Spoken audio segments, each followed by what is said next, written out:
Buenas tardes, los saludo desde Sanar el Alma. Nos encontramos en la ciudad de Madrid con Paloma Cavadas.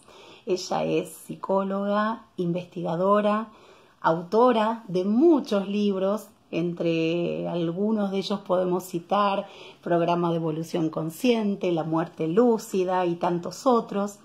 Y ella es creadora del Programa de Evolución Consciente. Y primero te doy las gracias, Paloma, por esta entrevista. Te agradezco de corazón. La verdad que es una alegría, Rita, cuando te pusiste en contacto, saber que vienes de Buenos Aires, una ciudad que adoro y un país, Argentina, que amo. Y bueno, cómo no, un placer, la verdad. Gracias, gracias. Bueno, quisiera que nos cuentes un poquito cómo llegaste, por ejemplo, a hacer este programa de evolución consciente, si querés comentar un poquito tu historia, para que quienes aún no te conocen descubran esto maravilloso que haces desde hace tanto tiempo.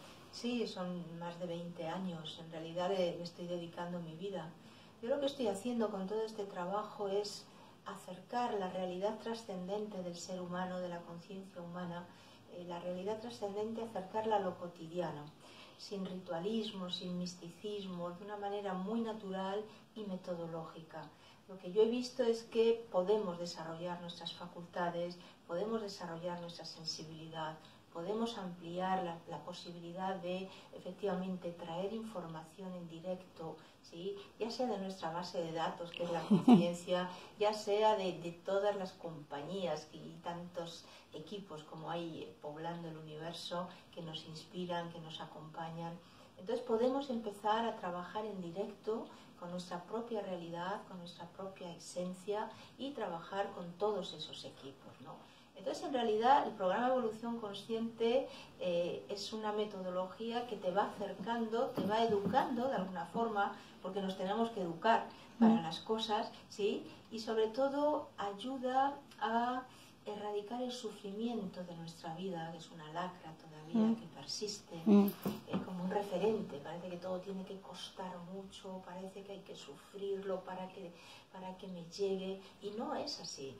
O sea, nosotros aprendemos mucho más desde la alegría, desde una buena docencia, ¿sí? Desde una buena metodología, en el ambiente adecuado, con nuestros talentos en acción, aprendemos muchísimo más que a base de penarla y de sufrirla, ¿no? Entonces mi trabajo tiene eso, tiene un componente en el que invito a que la persona verdaderamente se atreva con sus miedos, se atreva con su núcleo de dolor para poderlo efectivamente drenar y poderlo licuar y que quede lo mejor que hay en nosotros, que siempre está. Lo que pasa es que si estás sufriendo no te estás enterando, pero si eso lo abres, salen los talentos, sale esa capacidad de amar, de comunicar, de estar bien con el otro y con uno mismo, o sea, lo mejor de la persona. Vos hablás del amor y haces como especial hincapié en el significado del amor, ¿no es cierto? Sí. Porque a veces creemos que amamos o que sabemos amar y no es tan obvio, ¿no? No tenemos ni idea. Claro. No, realmente, y de hecho evolutivamente, la especie humana viene y vuelve a la Tierra, ¿sí? Para realmente adquirir en propiedad la variable de amar, o sea, la vibración de amar, ¿sí? Que no es el amor como todavía lo entendemos y como a lo mejor este cuerpo puede todavía interpretarlo, desde lo bioquímico hormonal, desde las emociones, ¿sí? Y desde lo que nos es más cercano y que llamamos amor, que es, bueno, pues la familia, los hijos si tienes hijos, las parejas, todo esto. Pero cuando hablo de energía de amar me estoy refiriendo a una vibración que no solamente tiene en cuenta lo cercano y lo cotidiano, sino realmente tiene en cuenta el poder vivir en la alegría, ¿sí? Cuando estamos alegres, estamos motivados, estamos resonando con esa vibración. Tiene en cuenta la integración de las polaridades y poder estar efectivamente más completos. Cuando estamos completos, estamos seguros, estamos con ganas, ¿no? de decir, puedo con esto, seguro que lo voy a conseguir. Ahí estamos en la vibración de amar, ¿no? Cuando tenemos esa gratitud por las cosas, que nos sale natural, pues a alguien que nos ha ayudado, a la vida que nos lo da todo, al amanecer cotidiano, ¿no? Todo eso, o sea, hay variables que están en mi segundo libro, La energía de amar, que desarrollo y relaciono con la parte de esta vibración, ¿no? Que es una conquista que vamos a hacer en singular. Cada uno de nosotros no nos va a venir dado porque lo consigan todos, no, nos lo vamos a trabajar en singular y de hecho parte de ganarnos esa vibración y de adquirirla como un bien evolutivo para la eternidad, viene en la medida en que vamos desmantelando el sufrimiento, porque si sufres no amas, ¿sí? Porque el sufrimiento está en la otra polaridad de la energía de amar. Y tiene una fuerza muy grande porque graba en la materia las cosas, ¿no? Entonces se trataría ahora de lo que se grabó con dolor y con sufrimiento, que ha dejado ahí abierto un espacio, vaciarlo de dolor y de sufrimiento y empezar a llenarlo de amor, ¿sí? O sea que es todo un trabajo que hay que proponérselo conscientemente. Esa es la verdad. ¿Crees que es un desafío del ser humano encarnar en este planeta para atravesar todas esas, a ver, podríamos llamarlo obstáculos, Sí, y llegar realmente a ese estado vibracional de amor que nos eleva? es una propuesta que nos hacemos. Aquí no venimos a sufrir, venimos a amar y venimos a conquistar esto. Entonces, claro, cuando programamos una vida, ¿sí? Desde las dimensiones sutiles, decimos, venga, que esta vez lo voy a conseguir, venimos efectivamente con todo el ímpetu. Lo que ocurre es que, claro, tenemos memorias residuales, porque hemos venido previamente, ¿sí? Y, bueno, hay cosas que no han salido, que no consiguieron efectivamente florecer, que no consiguieron desarrollarse al máximo. Todas esas memorias residuales es lo primero que emerge. Y da la impresión de que, bueno, esto es, fíjate otra vez, la repetición del tal, pero no es así. En realidad a veces emerge muy pronto la problemática en el contexto ya familiar para que se pueda ver y se pueda resolver. Pero todavía al humano le cuesta mucho ver la grandeza de las cosas.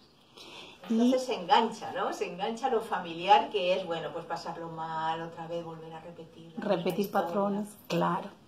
Y este estado de conciencia a la que has llegado, ¿se despertó a muy temprana edad? ¿Tuviste inquietudes ya desde pequeñas? ¿Te sentías un poquito extraterrestre? Sí, siempre me he sentido extraterrestre. Siempre he tenido me he hecho preguntas para las que no encontraba la respuesta o no me llegaba la respuesta que me hiciera resonar. Pero en realidad todo se destapó hacia la treintena más o menos, ¿sí? Y de hecho, bueno, en Argentina tuvo mucho que ver en esto, porque yo viajé para un cambio de vida, me fui a vivir allí. Y allí es donde, bueno, no sé si por el contraste, porque yo lo iba buscando inconscientemente, bueno, pues se dieron una serie de circunstancias que fueron, bueno, descorriéndome, digamos, pues muchas puertas, ¿no? Allí empecé a tener experiencias sutiles, las más importantes, las tuve en un periodo de varios años que vivía allá, experiencias de salida del cuerpo muy lúcidas, de percepción de lo sensible, en fin, empecé a familiarizarme con toda esa realidad que convive con nosotros, pero que se extiende un poquito más allá de los sentidos, ¿sí? Entonces tú puedes vivir una vida solamente limitada por lo que los sentidos te acercan, o puedes efectivamente extrasensorialmente abrir el arco, ¿no? Y esto se puede educar, que esto es parte también de la metodología de trabajo, que al educar nuestra sensibilidad y nuestras percepciones, nosotros podamos sin temor ninguno empezar a alcanzar niveles de conocimiento que nos pertenecen, por cada uno por su nivel de evolución y por la búsqueda que tiene y por el impulso de querer saber, ¿no? Entonces se dio por ahí, sobre los 30, 32 años empezó. Una ventaja que yo he tenido y que me sigue funcionando es que no he tenido miedo. Entonces nunca me asusté, pero nunca. He tenido experiencias intensas porque, bueno, pues cuando se empieza a abrir todo esto, pues empiezas a ver cosas para aprender, ¿no? Yo empecé a ver cómo quedaban los fallecidos después de la muerte. Por eso mi primer libro, La muerte lúcida, relato todo esto, ¿no? porque fue la experiencia de ver que se quedan, bueno, en sus mundos mentales, atrapados en lo que se han llevado sin resolver nuevamente, dándole vueltas y vueltas, y todo eso configura realidades como realidades virtuales, pero en las que quedan los individuos pillados, ¿no? Y es su propio mundo, no es que haya un infierno o un no sé cuánto, ¿no? O sea, lo que hay es tu realidad resuelta o no, ¿sí? ¿Y entonces, esta experiencia surgió en forma natural, sí, espontánea? Sí. Claro, cuando tú te propones saber, cuando tú quieres saber y te vas preguntando, yo diría que a cada uno el saber le llega por un lado, ¿no? No necesariamente tiene que ser como me ha sucedido a mí, pero indudablemente yo estoy muy agradecida que fuera así, porque el poder entrar, yo nunca le tuve miedo a la muerte, y la muerte, o sea, el cruce, ¿no? El umbral de realidades, de dejar el cuerpo humano y abrirte a lo que sucede después, fue mi puerta de apertura de conocimiento. Y me doy cuenta que cuando uno se atreve efectivamente con aspectos de esa naturaleza, todo lo demás cobra una vigencia y se me fue acercando. O sea, lo de la energía de amar vino después, porque dije, efectivamente, si tú no le tienes miedo a la muerte y abres el espacio y entiendes lo que es esto, lo de amar empieza a venir solo, porque no tiene ya ninguna, ¿sabes? Ninguna traba ni ningún bloqueo. Entonces, claro, me fui dando cuenta que todo lo que yo ya llevaba intuitivamente en mí, el amor a la naturaleza, al planeta, pero todo eso se desmesuró, o sea, fue empezando a tomar unas proporciones de cómo veo ahora el planeta y cómo lo entiendo en toda la escala multidimensional, indudablemente es de una grandeza, ¿no? Entonces, bueno, esa fue mi puerta fue a través de la muerte, de no tenerle miedo, de entender cómo funcionan las cosas para todos nosotros y la importancia de estar vivo aquí, ¿sí? Porque muchas veces la gente entiende esto como una vida de paso y bueno, y luego nos vamos a otro sitio donde vamos a estar estupendamente. Pues no necesariamente, ¿entendés? Lo de estar estupendamente también tiene que ver con estarlo aquí, ¿sí? Es que, de hecho, escuché alguna vez, vos me dirás si esto es cierto, que uno, al atravesar este umbral del que hablas, la mente está en el mismo estado que estaba en vida, ¿no es cierto? Al pasar de dimensión está en ese mismo estado mental. Sí. Entonces, si es un estado alterado, de poca conciencia... No te conviertes en nada que no seas. Claro, claro. O sea, la muerte no te cambia. Claro. No es que, ay, ya se fue, ahora descansará, o no, ¿entiendes? O sea, la muerte, perdón, la muerte no nos cambia. Si tú no has resuelto y te vas con culpas, te vas con deseos de venganza de algo, te vas con una cosa que efectivamente no te ha funcionado o te ha resentido, eso sigue ahí y eso condiciona tu periodo post-mortem. O sea, muchas personas renacen sin haber totalmente despertado allá.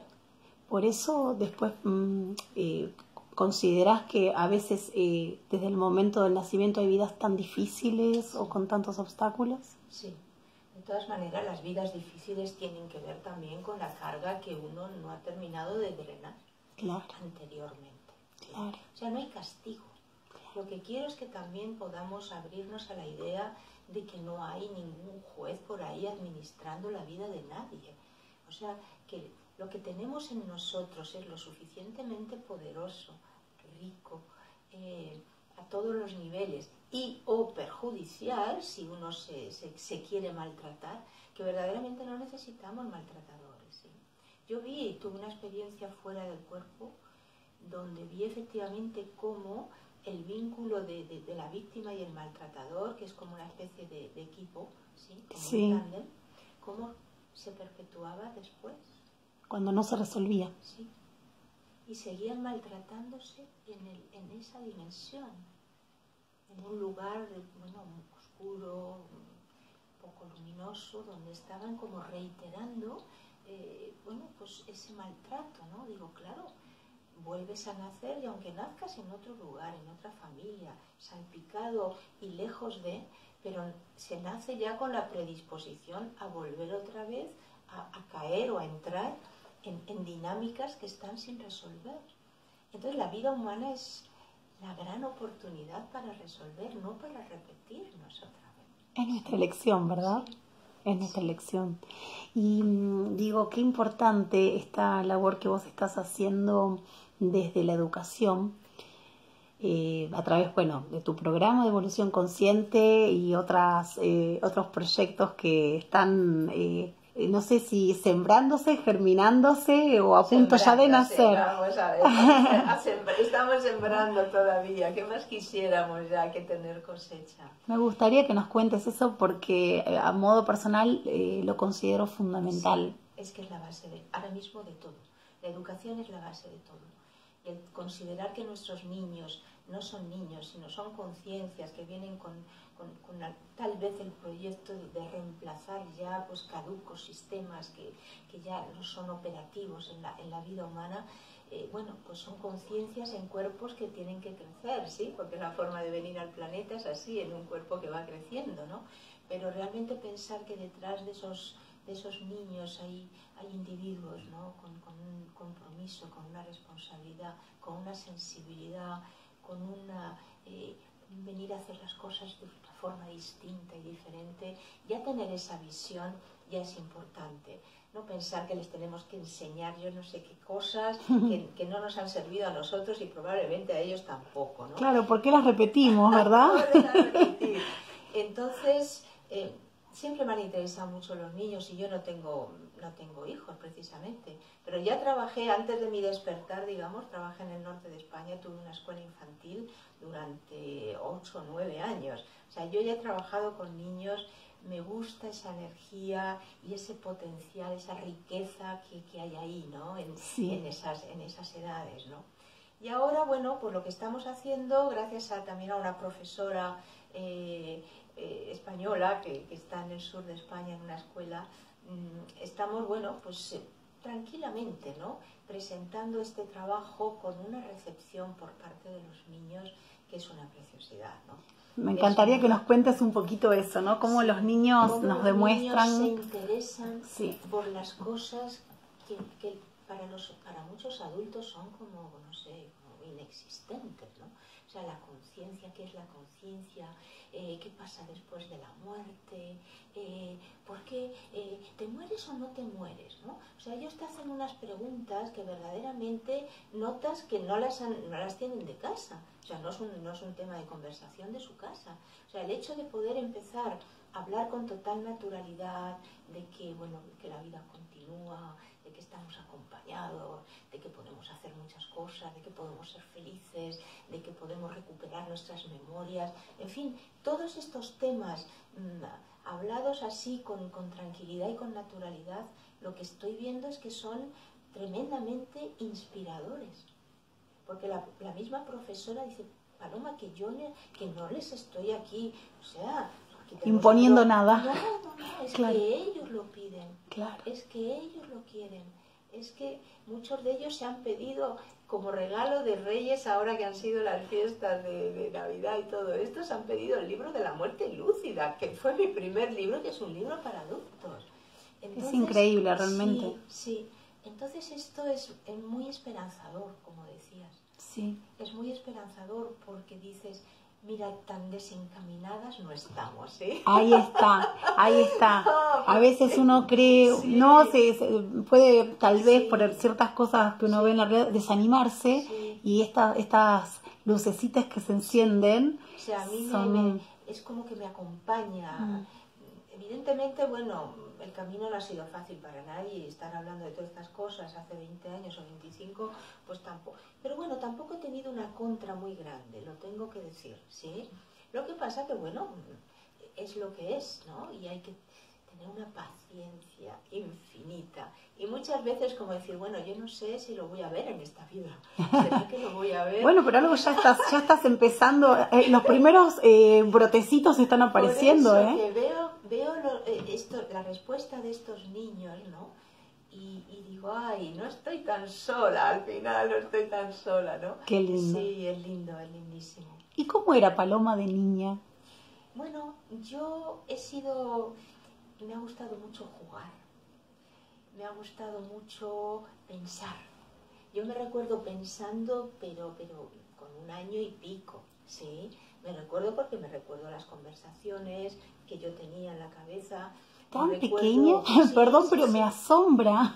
Sí, yo me recuerdo en la sillita de comer en la mesa con los adultos y sabiendo ya, bueno, verás ahora que se van a poner a hablar de esto y van a discutir, o sea, y otra vez van a hablar de lo mismo.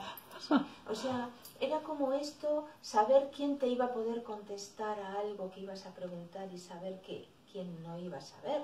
Por lo tanto, ni hacías la pregunta. O sea, fui desarrollando un mundo propio, pero no un mundo aislado de los demás. Pero yo tenía mi mundo propio porque sabía que ahí por lo menos estaba en paz. ¿Sí? Y bueno, fui avanzando así, con mucha curiosidad. Tuve la gran suerte de irme muy pronto a vivir al extranjero. Eso abrió un poco también la mente, ¿no? Ver otras realidades. Sí, ya bueno, ya vas viendo, aprendes otros idiomas, otros contrastes, como que te vas nutriendo. Porque claro, viajar, como hemos hablado antes, ¿no? Sí. Tú también eres una viajera. Viajar bueno, Cervantes decía que el leer y el viajar aviva los ingenios, ¿no? Bueno, son mis dos pasiones, leer y viajar. Bueno, nací pues para eso. Entonces, bueno, pues en la lectura viajas con la cabeza, ¿no? Y viajando, pues viajas con el cuerpo. Y entonces, bueno, pues ahí te vas encontrando con esos contrastes tan ricos y con todas esas experiencias. Entonces ha sido una vida muy atípica la mía, pero también la he buscado y la he provocado. Yo doy fe que somos dueños de nuestra vida, ¿sí? Entonces hay que atreverse, hay que tener ese coraje de ir a por lo que quieres, de decir, ¿y por qué no? ¿Y por qué no? ¿Y claro. ¿Por qué no? Claro. Cuando yo me fui a vivir a Argentina, bueno, fue una experiencia que le dio un vuelco también a mi vida, ¿no?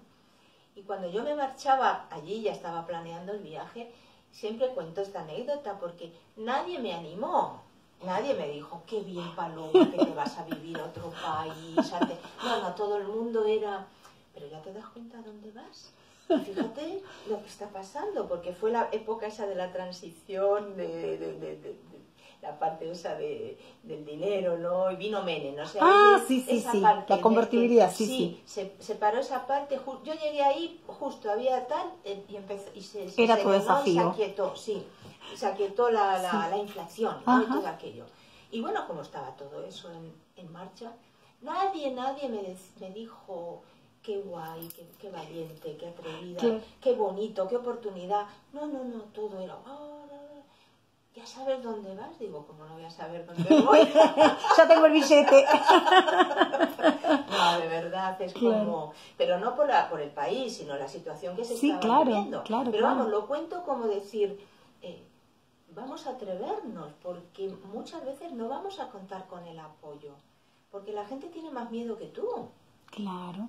Y está con peores experiencias que tú, y entonces no permitas que las experiencias de los demás saboteen, bueno, ¿sabes? Excelente. Lo tuyo, ¿sí? Y eso con los niños es fundamental. No le echemos a los niños todo lo que yo no he resuelto para que lo hagas tú ahora. Como yo no pude tal, te tienes que encargar. No, déjalos que crezcan, ¿no? Entonces, claro, esto todo fue pues parte de las experiencias que, bueno, también venimos con características. Ya lo creo. Yo creo que vos ya viniste con una misión muy marcada, la supiste detectar, porque me asombra mucho, si bien yo me identificaba con vos en esto de desde pequeña pensar en cosas que seguramente otros niños no piensan, o sí, no lo sé, pero mi edad más temprana que recuerdo son los 5 años. Me asombra que tengas ese recuerdo tan temprano. ¿Por qué crees que no recordamos, o en general solemos no recordar tanto nuestra infancia, Paloma? O tener recuerdos de tan pequeños. Yo no sé hasta qué punto. Yo diría que lo de recordar, a veces no recordamos como una estrategia para no pasarlo mal. y no recordamos más para darnos también la oportunidad de que surja la espontaneidad y lo mejor que llevamos dentro. Porque indudablemente en nuestro bagaje evolutivo hay muchas cosas, ¿no? Pero como aquí en la materia, como hemos dicho antes, todo se graba, ¿no? Y se graba bien emocionalmente, eso pesa mucho.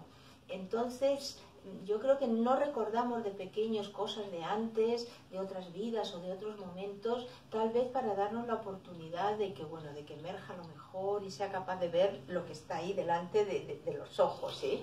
Tal vez por eso mismo no recordamos mucho nuestras otras vidas, ¿verdad? Sí, Debe ser la misma razón. Sí. Y tampoco hay que insistir mucho, yo diría, ¿eh? Claro. Yo no soy partidaria de hacerse regresiones y ir a tal, porque en realidad, si eres un buen observador, tienes ahora mismo es la síntesis de todo lo que has sido.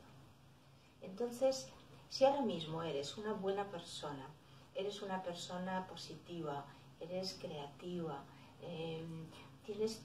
tienes algunos miedos, pero predomina el coraje en tu vida y todo eso, ahí tienes ya. ¿De qué te sirve saber que no sé cuándo pasó tal cosa, no? Dices, no. Si tengo miedo de algo, ese miedo ya me está hablando del pasado, porque muchas veces, o sea, los miedos no se generan en esta vida. Claro. Ya los traes. O sea, empiezas a tener miedo a cosas que no sabes ponerle nombre, pero que no son evidentes, no te han sucedido en la vida. Porque está bien tener miedo a algo que, bueno, has tenido una experiencia nefasta y te ha quedado ahí un preservarte. Pero muchas veces se tienen miedos, los miedos son totalmente irracionales. Y se generan en fantasías y se fabulan mentalmente. ¿Y en base a qué? Entonces ahí tenemos la posibilidad de indagar. ¿Por qué le tengo yo miedo a tal, no? O sea, el miedo te da muchas pistas y no hay que hacerse una regresión. O sea, trabájate ese miedo y mira a ver realmente, ¿no? O sea, trabajar sobre el momento presente para todo, en realidad. Si trabajamos en el presente tenemos el 100% de probabilidades de pasado y de futuro. Lo tenemos todo en el presente.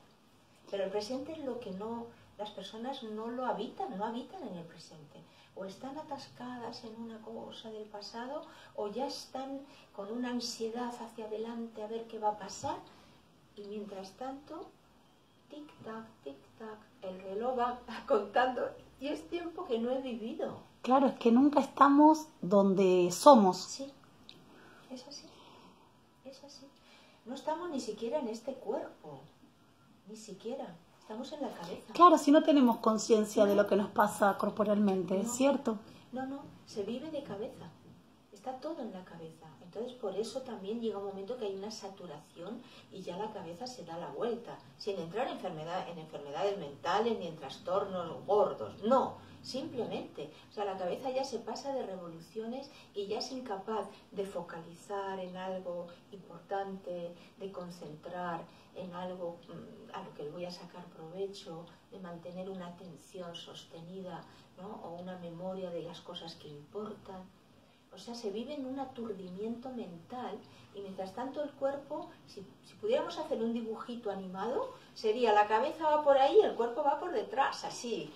Y el cuerpo nos va dando señales que no escuchamos porque todo el tiempo nos habla y estamos tan aturdidos en ese parloteo mental que... El cuerpo está todo el tiempo dándonos información. Además, es una central bioenergética poderosísima. ¿Qué ocurre? Que al no usar la energía del cuerpo para materializar, para llevar adelante los planes y los proyectos, esa energía se somatiza y te enferma. O sea, la mayoría de las enfermedades vienen por procesos a los que no les hemos dado curso, que se han bloqueado, que se han sellado, que te los has tragado, ¿sí? Y al final el cuerpo dice, bueno, ¿y qué hago con esto? Bueno, pues voy a generar una cosa aquí en el hígado, en la espalda, en el hombro, me da igual dónde, ¿no? Claro, ¿sí? Claramente se plasma. Nosotros tendríamos que vivir en plena salud. En plena salud. Es nuestro estado natural. Sí. El estado natural es la alegría, la salud, el bienestar, la positividad. O sea, algo que no ves en la especie humana. Es que yo diría que el humano todavía no ha llegado a humano, o sea, está en el proceso de ser humano. Porque ser humano supone eso, que eres un ser pensante, que utilizas tu pensamiento para los mejores fines, para crear, para idear, para inventar, para mejorar, para resolver. O sea, luego eres un ser que siente, tiene un cuerpo, esa vitalidad la pone en marcha, la lleva, la dirige.